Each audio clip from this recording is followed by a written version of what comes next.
La reine des yeux.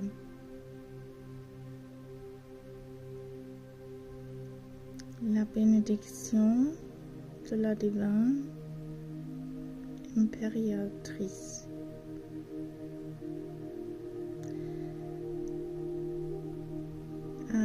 I put the explanation for this card in the description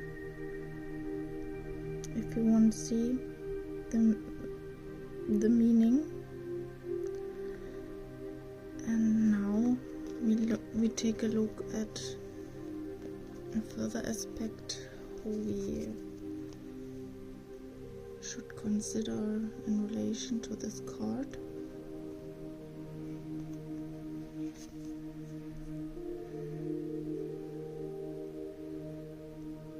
And it's about frugality and balance.